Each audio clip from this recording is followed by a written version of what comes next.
Hello,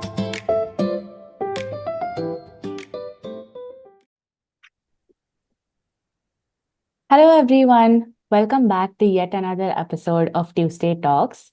Today, we have with us an amazing guest. Welcome, Dr. John Coumbe-Lilley. He has 25 years of experience working as a sports psychology professional, ranging from working with amateurs to professionals, youth to Olympians. He has worked across sports such as rugby, tennis, track and field, equine, and so much more. He's a fantastic mentor to me, and I'm so happy that he is joining us today. No, thank you for having me, Saloni. I'm looking forward to our conversation. Of course, thank you for taking the time. So, first things first, how are you feeling today? Yeah, I feel ready, lively. It's been a Mm-hmm. good start to the day so far. Awesome. So, on this Yeah, lovely yeah. Monday morning, let's talk all about sports psychology. Let's talk about sports psychology. Okay. So, first things first, if someone has like never worked with a psychology professional, how Yeah. would you simply explain what sports psychology is to them? I think at base, what it is helping a person channel the intensity and direction of their effort Mhm, towards what they want to achieve. So what does that mean? It means basically like sorting through what's most important, mhm, figuring out how to put your attention and your energy and everything that you bring to the performance in one direction. mhm, And so it really, I think, simply is that it's narrowing your focus, attending to what's important, making sure you've got the energy and the resources that you need in order to do what you want to do, mhm, and then have a go at it and mhm. to try it and to have the mind of a scientist, but also in chess ways, right? Is to have the mind of a scientist and the play of a chess player. Definitely. I think that is such a great way to put forth what sports psychology is, because oftentimes when people approach this topic, there's a lot of questions more than a Yeah, skepticism. There's a lot of sure. questions that, okay, am I supposed to approach this only when something's wrong? Or, Yeah, how do we go yeah, about that? yeah, yeah. So, according to you, when can athletes work with a sports psychology consultant? Any moment, from like you mentioned in my introduction, which was kind of you, thank you. Um, yeah, if you start working with somebody who's new, is to Mm-hmm. keep the energy high, the motivation high, keep it engaging, and Mm-hmm. so all of those aspects have a psychological and emotional part to them. Where a sports psychology consultant, sports psychologist can work is at that intersection, that place in the middle between the person trying to do what they intend to do and staying with it, Mm-hmm. being in that moment where things aren't going quite as they want to, and helping them figure out solutions to go in the direction they want to go to. But then, folks that are doing really well, it's really observing and monitoring that in a way that helps them sustain and keep going at their top level. Mm-hmm. So there's a moment for sports psychology along the entire continuum of performance, working with ones to introduce them to their sport in a good way and to help them relieve the frustration and really refocus on their learning and development. The ones in the middle that are not quite sure whether they want to take it really seriously, it's working with them to give them strategies that can enhance their motivation and commitment to learning and training. Because Mm-hmm. after all, we train more than we play, don't we? Yeah. And so much of it is enjoying the training, enjoying the practice, and of course in chess, it's hundreds, possibly thousands and thousands of hours to become a top player. But it's also, it's a new commitment for a new player to put in, 15, 30 minutes, 45 minutes of concentration. That might be different in other areas of their life. So there's moments throughout, a chess player's development when dipping in and out of sports psychology or staying with it for some time can sustain motivation, enhance commitment, and really help a person play well and get more out of their experience. Yeah. Thank you for giving such a detailed analysis of all the applications of sports psychology in a sports person's life. Because most often people think that, okay, if something is wrong, that's when I'll go and work with someone. But oftentimes they don't realize that it can also help from, when things are going well, how can good get better? Or, better get Hmm. best, or anything on that Sure continuum. thing. Yeah. Well, I think on that note, one of the things that distinguishes top players and top performers in most sports, and their coaches too, Mm-hmm. is noticing patterns Mm-hmm.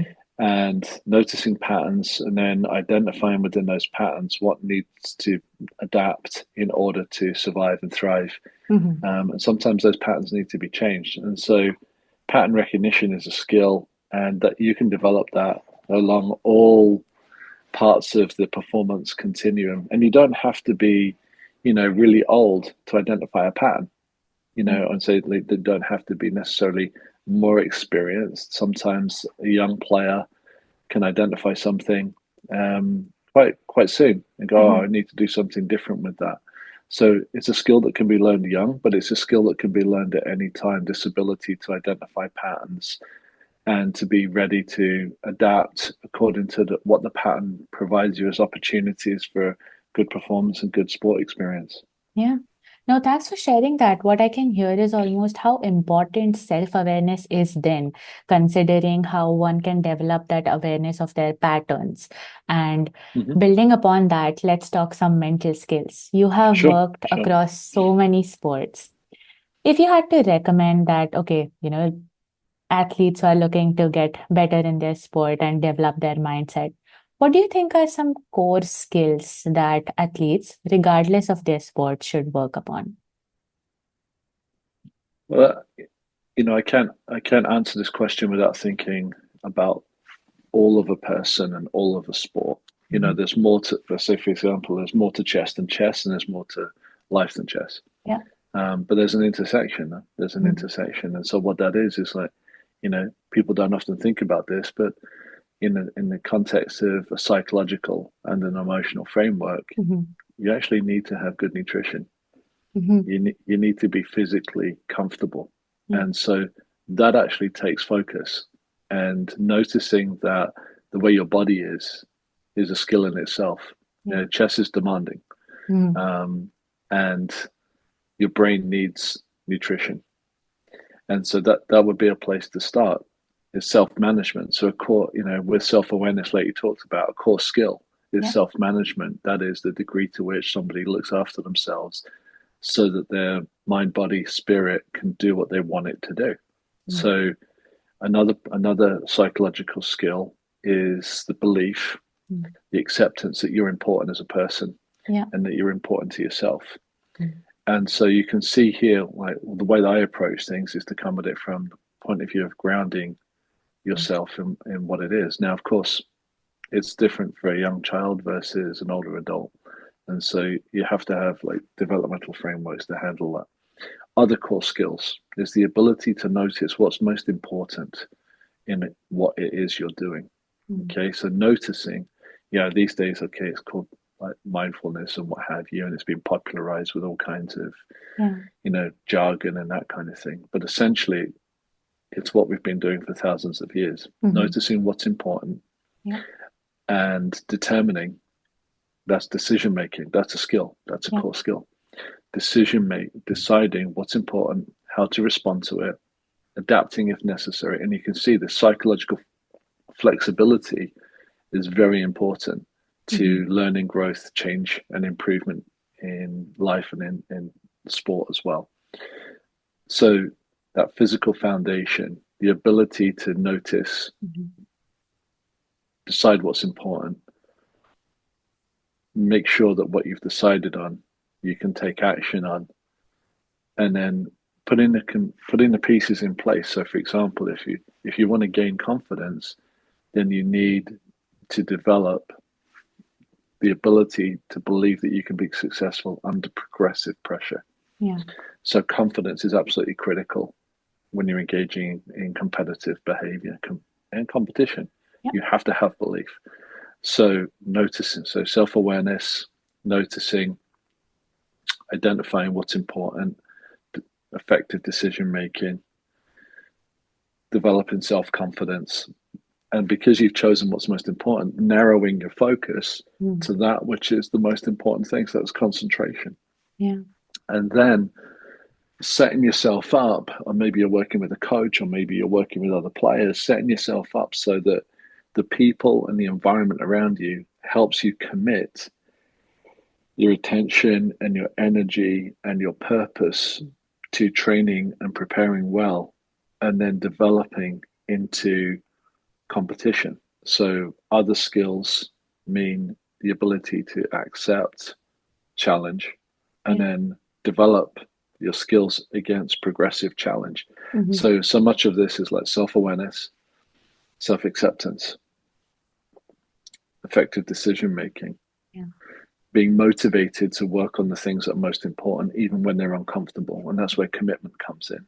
Hmm. And then the ability to set up your environment to the best of your ability, or with maybe the help of others, so you can commit to what it is you're doing and do that against progressive overload, which strength and conditioning coaches know for thousands of years too, Yeah. is that you accept more and more pressure Yeah. in order to become stronger. And there's no growth without being tested. Mm. And so you can see this mindset is a cultivated mindset of accepting progress in the presence of pressure. And that has to be part of the self choice. Yeah. So you can see here the set of psychological characteristics or the set of core skills. We can say visualization, imagery, deep breathing, they're all technique. Yeah.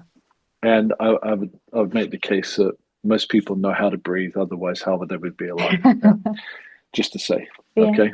Um, no, we can bring attention to our breathing, and we can put ourselves in a channel so that our breathing, our focus are aligned. Yeah, and that can lead to some good outcomes. Yeah. And yes, that's a technical skill. That technical skill is downstream of the other ones. Yeah. Yeah. So technique is at the end of self-acceptance, self-awareness, self-acceptance, noticing, deciding, prioritizing, Yeah. determining a plan. And then the I would describe breathing as an essential skill, learning to breathe under pressure as an essential micro skill. Yeah. Just as I would visualization is an essential micro skill. Hmm. Um, Goal setting is an essential micro skill. Yeah. Um, Effective communication, an essential micro skill. And I call them micro skills deliberately, because there are so many psychological skills. Hmm. Typically, the big ones, are visualization, self-talk, uh, relaxation, concentration, goal setting. They're standard. Yeah. Um, but I think for each person, they're slightly different. And I also think that in the context of somebody's chess development, there are many skills that develop over time. Mhm. I love that answer. Thank you so much for mapping it out so elaborately, because it's amazing how you started from more so the core aspects such as working on the person and the internal aspects before working on those micro external skills such as visualization or breathing. They Yeah, come so much later. First, you work on all that's going in your mind. How are you thinking? The art of noticing. What's motivating you towards making certain decisions? that's How right. is your self belief? And Yeah, I think that is so important because, like you said, skills are probably, and correct me if I'm wrong, but skills are probably the easiest to learn. What's harder is to actually dive deeper and understand what's happening behind those, uh, skills in our mind before we actually implement them and understand the reason behind the implementation of them. And thinking about that, you know, how does one get better at that? In the sense, say a person has approached you, an athlete has approached you, and you freshly started working with them. What is a trajectory that they can expect in terms of working with a sports psychology consultant? yeah. So that working with a sports psychologist is as unique as the difference between two chess players. Mm-hmm. As far as I've seen, um, it's rare that two players will play the same game of chess. Yeah. They will play a different game of chess. And working with a sports psychologist, a sports psychology consultant, is akin to that. They share a common training. That's the professional body of knowledge, Yeah. and that's common. No, just as it is with chess players learning basic openings, middle games and closings, similar kind of framework. I think what distinguishes individuals is how they aim at collaborating with the person. And of course, it's developmentally appropriate. When you're working with a 7-year-old player, that's very different. Yeah. It's very relational. It's hopefully, it's enjoyable for them. Yeah. It's light, it's engaging. And chess becomes a place where they want to be because the people in that environment are easy to be with. They are nurturing. They can still have very high standards. This is not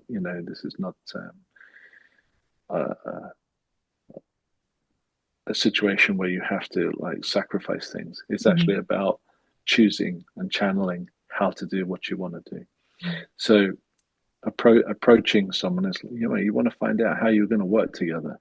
And ultimately, if you imagine that there's a wall that you're trying to get over as a chess player, if you position yourself with a psychologist and you work together to answer the question, how did I get over the wall? If I was successful, how did I get over the wall? And then look backwards. What might happen is you start to see a pathway forward from where you were to where you are. Okay. And it's in that way that you're like, okay, I've got over this wall. If I imagine I got over this wall, and let's say, let's put it in rating terms, I wanted to jump from 1600 to 2200. Yeah. Okay. And the player starts with that in mind. So, like, if I'm at 2200, looking back, what did I do to get here? And that's the journey that they go on with the sports psychologist. So it's like they look at, okay, did I need to readjust my goals? Did I need to think about my holistic game plan? Like, so for example, we've been to the Pan American tournament. Yeah. Okay, you and I. And I think about what was the nutrition game plan? What was the physical game plan? How was training done with progressive overload in a number of ways? What exactly was the preparation for every chess player? Yeah. And a month out, did they say to themselves, I'm guessing, as I'm talking. So did they ask themselves a month out, if we were to place in the top 4, what would we have done? Yeah. And then between then and now, being 4 weeks out, what are we going to do to make those outcomes more likely? And that's where the sports psychology comes in. Okay. It's like you need a vision. And it needs to be compelling and important enough that you are willing to commit to doing what you can with the capabilities and the resources and so on that you have available to you to get over the wall in that 4 weeks. So that in 4 weeks' time, when you're looking back and you're thinking about how you worked with a sports psychologist, it's like, can you work with the sports psychologist to develop your training program? To help you identify how to put yourself under pressure in a way that challenges you to grow. Can you work with that person at a level of vulnerability? So this, I'm talking Pan-Ams because these are adult players now. Some young adults, but they're still like verbal, they're educated, smart, they're trained, they have a lot of experience. Can you work with a sports psychologist with enough vulnerability to get to actually what it is you want to get to? And so, that's a two-way, it works in both directions, because you have to work with somebody who you feel comfortable enough to be vulnerable enough with. It's not therapy. Sports psychology is not therapy. That's something different. Sports psychology is about aiming up your performance. And the athlete has to be fully vested, fully engaged, or it just doesn't work. And it doesn't work because it's pretty clear in not just sports psychology, but in therapy and counseling, particularly in the West, is that at least 40% of the success lays with the client. Yeah. And the success of sports psychology actually is in the quality of the relationship between the sports psychologist and the athlete.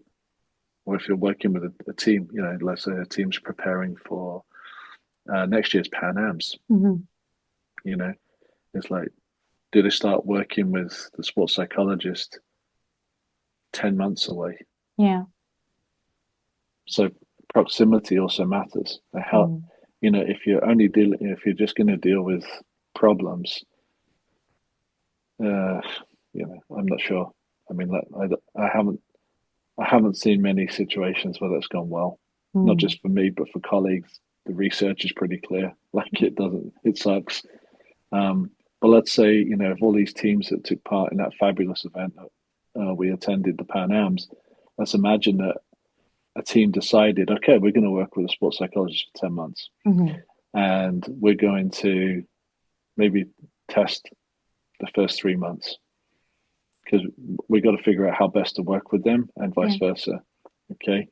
So everybody involved, the players, the coach, the sports psychologist, needs to know what the situation is. And I would say, Saloni, this is also super important, is that if we stay with the young ones, parents, if parents are like, oh, I don't know what a sports psychology person does, like, the first thing to do is allow yourself to get to know this person and vice versa.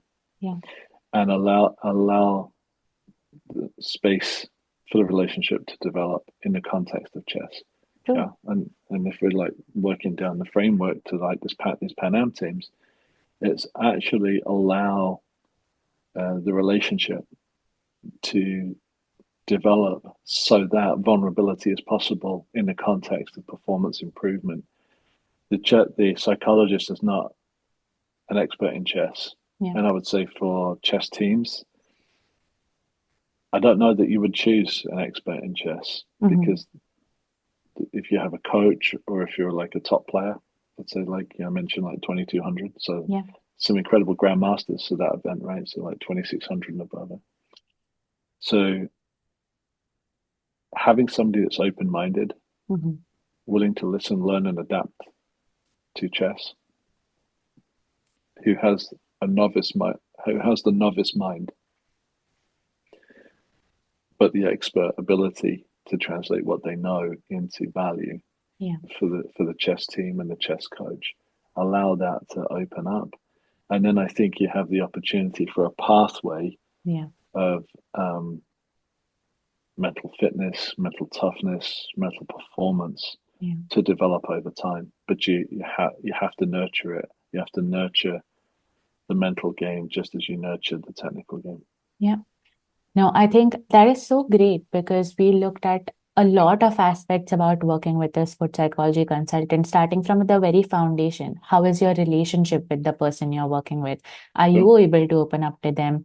And vice versa, like, is it a comfortable setting for both such that optimal work can, come out of those conversations, those mental skill building activities, etc. And then diving deeper, what's the context? Is it, because chess is largely an individual sport, but it can also be a team sport, like how it happened at the Pan Am. So what's the context? What is the goal that you're working towards? And then all the situational and environmental factors. So are you in a collegiate situation? Are you in an individual sport playing at, say, the highest level, so the world or Olympiad level, or for that matter, even states or nationals? And how that ties into the work, your goal. And like you said, backtracking it. Like if I want to be 2200, imagine I am that. And then looking backwards and understanding what are the steps that I took. That is so helpful for someone to understand, the whole trajectory of it. And yet there are also those nuances that unless you start working with someone, you wouldn't know. So like you said, it's the uniqueness of that is almost the difference between one chess player and the next one, which is, of course, they're their own person. So uniqueness is the key here. Thank you for that. One aspect that you mentioned was, about parents having the questions that, oh, how can I Sure. know that sports psycho, like who's this person I'm working with? So, from a parental point of view, you've had such a vast number of years of experience in varied sports. I'm sure you must have dealt with a lot of curious parents who want the best for their children. Oh, sure, sure. So, for the parents who are listening to this conversation, how can they best support the growth and the kind of aspirations that their child have, while also making sure because they have that fear that, oh, I don't want to pressure my child, or like make them fear something, but I also want them to like push hard, work hard, and get the best. What would you suggest or share some of your thoughts on that? Yeah. So I've been really lucky. I've actually been working with parents since 1992. Wow. Sorry, 1990. That's And so, yeah. yeah, I've had the opportunity to work with thousands of parents in Hmm. my career in a variety of sports. And generally speaking, parents are motivated for the benefit of their children and to want the best for them, and to often, many parents are aware that their children will not be champions in a sport. They know that. But what they can be is champions in life. And I think this is really important. Parents often know that they want their child to be happy, to grow up with self-awareness, to be able to make good decisions, and to Mhm. be able to live a full life in a good way. So most of the examples I have are parents going for it. Mhm. Often in the media, we think, Yeah. you always hear the bad stories, but Yeah. I just don't have those experiences. Yeah. For the most part, I just don't. Um, so for parents coming at this, it's really to like consider the benefits, but also the realities of child development. You Yeah. know, a lot of children start something and they try it and they quit, and that's also normal. Yeah. To sample things, to try things out. So I think, if you're going to work with a sports psychologist, it's because you notice that your child could benefit from more feedback or different Mhm. feedback. Mhm. They could also benefit from a caring, nurturing adult. And that's actually a very good thing for the Yeah. child, to get used to working with adults that have their best interests in heart and are willing to work with them effectively to enhance their learning. Because after all, it's all about learning what we Yep. do, learning to be different for ourselves, for others, and so on. So it's also to ask questions of like, how would you work with my child? Yeah. How have you worked with other children? How do you feel about children in chess? Mm. Or whatever the sport is. How do you feel about that? What are some of the ways that you've seen other children be successful or grow? What can we expect? How would my child know that they're doing okay with you Mm. or with other children if it's a summer camp, or some kind of clinic? So it's really being willing to put yourself in the shoes of a parent, and be ready, willing, and able to answer those questions, because they're all reasonable questions. Yeah. They're all reasonable questions. And so allowing parents the respect, giving them the respect, and recognizing that they should have questions, Yeah. but also encouraging them to realize, that the success of their children or their child's development is as much about the interest Hmm. and the desire that their child has to learn and play with chess, because ultimately it is a game, it is a sport. Yeah. And there are a handful of people that do very well at the elite end of sport Hmm. financially and so on. But that comes well down the track.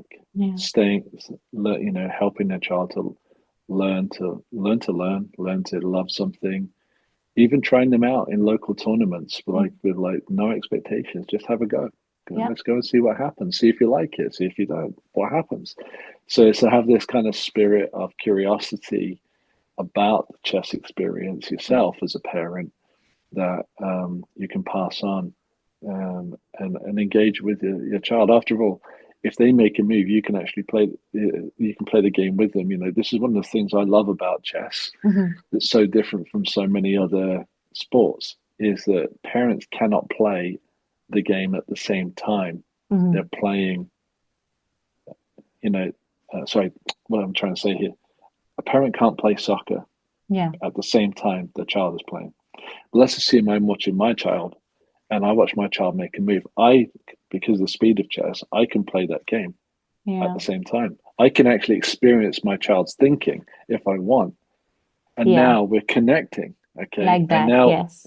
we're now into it together. And it's like, oh, I didn't see that move, or I didn't see the move from the opponent. I Yeah. wonder what Charlie's thinking right now. I wonder what Yusuf's thinking right now. Because you don't know. But chess uh, allows a parent to get close to their child in a way that so few other sports permit. Yeah. And I think it's a really fantastic opportunity for a family to share an experience with low expectation. Because in the end, it's just a game, but it shows a lot. It shows development, shows social skills, shows decision making skills, shows learning. There's so much that it shows. And I think parents should be encouraged to be invited into that world of curiosity and recognize that what they're setting up for their child is the possibility of learning, growth, adaptation, and improvement for themselves, but also um, transferable skills maybe in some other areas too. Yeah. No, I think that is so great because how you mapped it out was looking at the whole picture instead of just the sport specific skills and the growth related to that. Thinking of how learning and curiosity can be a part of the whole process, no matter what level they choose to play or what their aspirations are. It's really to do with what they enjoy. And I also seeing that as a bonding activity, an opportunity for the parents to learn more about their child. Like you said, I have seen so many parents outside tournament halls, especially those games that are on the digital boards, looking Mm-hmm. at, oh, like, why my child have played that. I'm sure my father did that as well. And like whenever I came out, he used to ask Yeah, me, Saloni, why did you play this? So like, what was your logic? So all of that. So when you think about that, it does show the fact that they care about their child's performance. So they're so invested in that. And when you build that, it becomes a great avenue for overall growth of the child. yeah, I think so. I think also just to take it, what another step further is to is if you- is this if instead of looking from above on your child, Mm-hmm. imagine that you're sitting with them, Mm-hmm. okay, next to them. So let's say you make a move and then I make a move. Okay, I'm following you. Instead of asking you, hey, Sonny, why did you do that? Yeah. Because I've experienced it myself. Mm-hmm. I'm not looking at it in my head. I'm physically moving the pieces. It's a different experience. I'm with you. Yeah. So instead of challenging the child with, why'd you do this? A parent can ask, how'd you reach that decision? Yeah. Of all the decisions you could have taken, John, how'd you get that one? Yeah. And the reason for that, okay, and this is like a bit of parenting coaching if you want right now. The reason for that is asking me how I reached it Mm-hmm. reveals my process. Mm-hmm. Asking me why I reached it shortcuts the conversation Yeah. to an evaluation or a judgment of cause and effect. From a point of view of most children, that often undermines their motivation Yeah. because you the conversation has been changed from a conversation about how did it all unfold, the story, to an evaluation of what the child did. And we know, like, pretty solidly in the research that if you shift a child or a new person's experience from learning to evaluation, they're pretty much going to drop out. Yeah.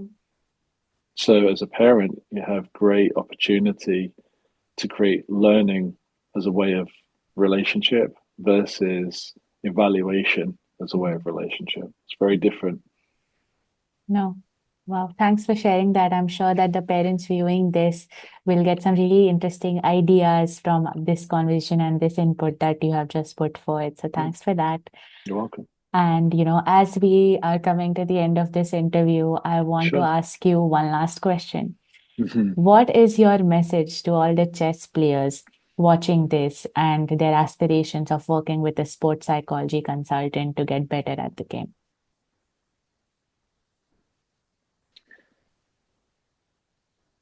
Wow, I didn't expect that question. So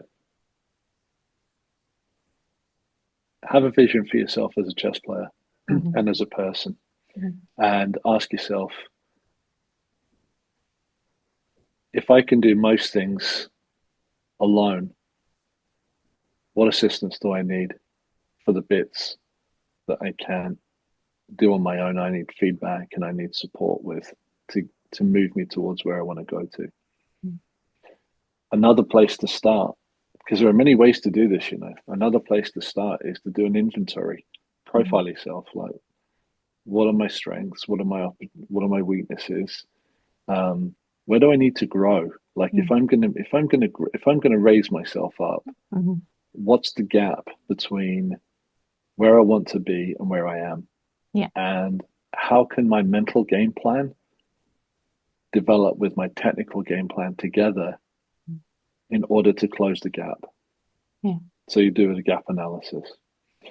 If you're a young player, and you're like, you know what, I I just want to have fun at my chess, and I want to pick up a way of staying focused so I can enjoy it. Mhm, You've already identified the problem, so work with somebody like a sports psychologist who can help you with strategies to do that.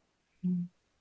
So there is at least three ways there, and many more to go at. But that's my mindset today. Mm. No, thank you so much. I'm sure those watching will enjoy all your inputs, all your thoughts on sports psychology, how performance can be viewed, the essential skills, and also your thoughts about how parents and children can work together on this. I think this is also a great point to tell the viewers that Dr. John is the CEO and co-founder of Mind Over Moves. So he's very actively involved and is curious about chess. And of course, he's always been a great sports psychology professional. So, lovely experience on that front. Keep following our page and stay tuned for the next episode next week on Tuesdays. See you then. Take care.